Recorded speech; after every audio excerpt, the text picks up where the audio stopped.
Everyone. In this video, we are going to discuss a very important concept about weight loss medications like tirzepatide and retatrutide. So, as all of you know, tirzepatide is a dual receptor, and retatrutide is a triple receptor based, peptide. So, when we talk about tirzepatide, it is GLP and GIP. When we talk about retatrutide, GLP, GIP, and glucagon, and that makes it entirely different, right? So here, tirzepatide is your Mounjaro, Zepbound, and Retatrutide is not yet approved by FDA, but still many are using it, and the result is like crazy amazing. So here in this video, the goal is not simply talking about weight loss, because when the weighing scale is actually going down, you could be losing two completely different things. It could be body fat first of all, and it can be muscle also. And if we lose a significant amount of muscle along with the body fat, then we may get lighter on the scale without necessarily improving your long term metabolic health. When you're losing your muscle, it is actually affecting your metabolic health, and that's not good long term. So, the real objective should be you have to lose body fat, you have to preserve muscle, and you have to improve metabolic health and maintain those results long period of time. So let's try to understand point by point. Okay. Now, if you see tirzepatide and retatrutide, why they are different? As I told you, tirzepatide is commonly, known through this brands like Mounjaro and Zepbound. It's a dual receptor agonist, and it basically act mainly on GLP-1 and GIP receptor. When we talk about retatrutide, that goes one step further. It's a triple receptor agonist, and which is acting on GLP-1, GIP. This is similar to tirzepatide, and then the addition here is glucagon receptor. And the major additional pathway, if you see glucagon receptor, and that this makes it entirely different. So see, when the glucagon activated, right? That's in fact is the most important reason. Retatrutide may have a stronger effect on fat metabolism. So instead of thinking only about appetite suppression, that is what GLP-1 is doing. So the idea here is, it can influence the, how body is actually using and mobilizing and storing energy. When we talk about glucagon receptor, it's about how energy is stored, how energy is used, etc. So now the next point that I want to discuss is the goal is fat loss, not weight loss. Weight loss include muscle loss also. So our job, you even if you increase your muscle and you are losing fat, that is actually good for long term, because muscle itself will improve metabolic functions, so that over a long period of time that will further help you to lose fat. So this distinction is very important, because if someone, let's say, is losing 15 kilogram, we should not automatically celebrate without asking what actually you are losing. See, if a significant amount of loss which is coming from the muscle means, that's not the outcome that you want. That's worst outcome actually. Muscles become increasingly important when you are aging, and that support all your physical functions and your metabolic health and your quality of life. Therefore, when you use these medication, the objective, should not simply be how quickly can I make number on the scale decrease. The better objective is how much body fat that I can lose, but at the same time, I have to preserve as much as lean muscle as much as possible, right? So don't simply take the injection and ignore the nutrition. That is another point that I want to tell you. In fact, this is one of the biggest mistake that normally people will do. You take this weight loss medication and you tell that, take this and eat whatever you want. See, of course, appetite will decrease and body weight will come down because you eat less. But that doesn't mean that weight loss is metabolically ideal. If you are eating very little protein during this time, when you're losing weight rapidly, you are creating an environment where muscle loss become a big concern. So the medication should be combined with appropriate nutritional strategy, and protein becomes extremely important. So the nutritional approach will be high protein with lower carbohydrate intake. Now, why protein is required? Because if we are trying to preserve muscle while losing weight, the body needs raw material required to maintain that muscle. So protein-rich food that you can have, like eggs and chickens and fish, beef, pork, and other whatever protein-based food which is available. So the central principle is very simple. When the appetite becomes lower, don't allow the protein intake to disappear along with it, right? Prioritize protein even if you reduce the carb and other things. And the next point is don't confuse eating less with eating better. See, this is again a very interesting argument actually when it comes to this debate. Some people become so focused on weight loss and they begin skipping the meals. You skip breakfast, you skip lunch, and eventually you're consuming very little food. So what actually happens is, or what I want is the better approach will be, or you have to eat continually eating regular protein based meals rather than using metabolism as a tool for extreme food restriction. You should not restrict food. You should eat healthy. You should eat better. You should, in fact, eat more protein food. And the body is actually now going to use your fat also. The body is going to use your energy also in a much better way. So the message is very clear. You still need to eat. You will have to eat healthy. You will have to eat better. So the medication will definitely, control the appetite. It should not become an excuse to stop the, giving body its requirements, right? So the focus should be on improving the quality and the composition of food rather than, simply seeing how little food you can survive on. And very important is resistance training. It is essential. Nutrition is only one side of muscle preservation. If you're not telling the body that I need this muscles to be preserved, your body is not going to protect that muscle. So what is required is resistance training.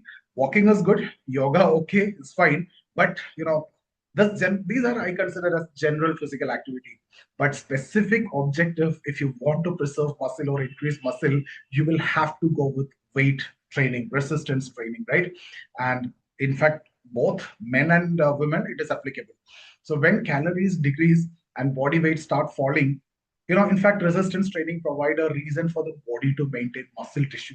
So think of the strategy as two signals. Protein provides the building material to the body for the muscles, and resistance training provide the reason to keep that muscle or preserve that muscle, because body understand this muscle is required. Otherwise, body think that this muscle is of no use. So body will try to burn this muscle, right? Use this muscle as the energy instead of fat. So fat get accumulated, or fat and muscle is gone. And if you stop this medication, this fat will come back, but not the muscles. Then it will be even worse. Your metabolic health also will be worse. So what happens after reaching the goal? Like you got, you reduced your weight. See, reaching your target, it's not the end of the process. In many ways, that's when the next phases actually begin. Now, the objective is very clear. You have to maintain the lower body fat level, rebuild or preserve the muscle, improve your metabolic health further, and prevent that weight regain again. It should not happen, right? So, in that context, you can use some growth hormone peptides like sermorelin or tesamorelin, CJC1295 with ipamorelin. In fact, these are growth hormone related peptides, so that will support the body composition in a much better way.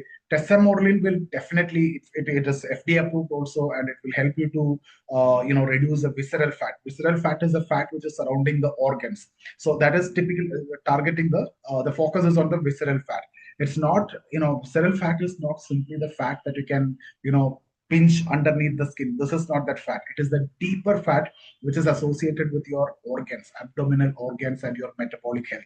And visceral fat is higher, inflammation will also be higher. That will again lead to insulin resistance. That will make you fat again, and that will add more visceral fat, and this cycle continue. So tesamorelin, in fact, is a growth hormone releasing hormone analog, and the mechanism is basically increase that growth hormone signaling, which can influence fat metabolism and better body composition. So tesamorelin is a very good tool that with which you can actually reduce the visceral fat at the same time support the lean body mass.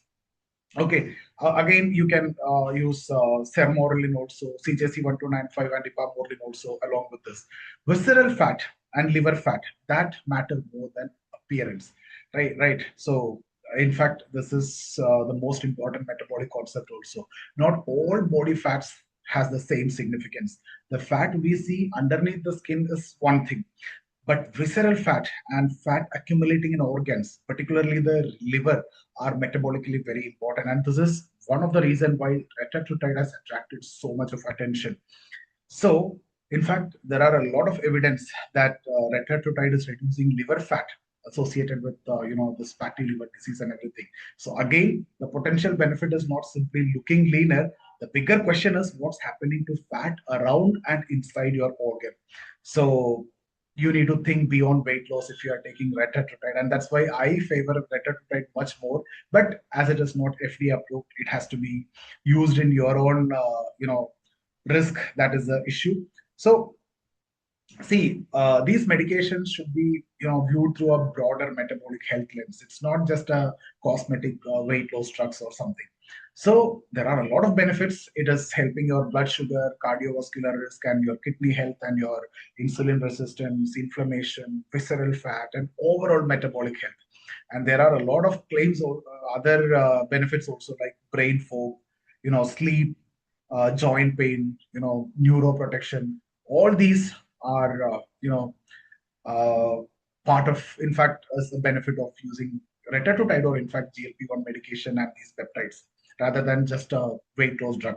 So the central message from my side is very simple. Don't judge the success only by how much kilogram you lost, right? You will have a lot of improvement in your lifestyle, in your overall body composition.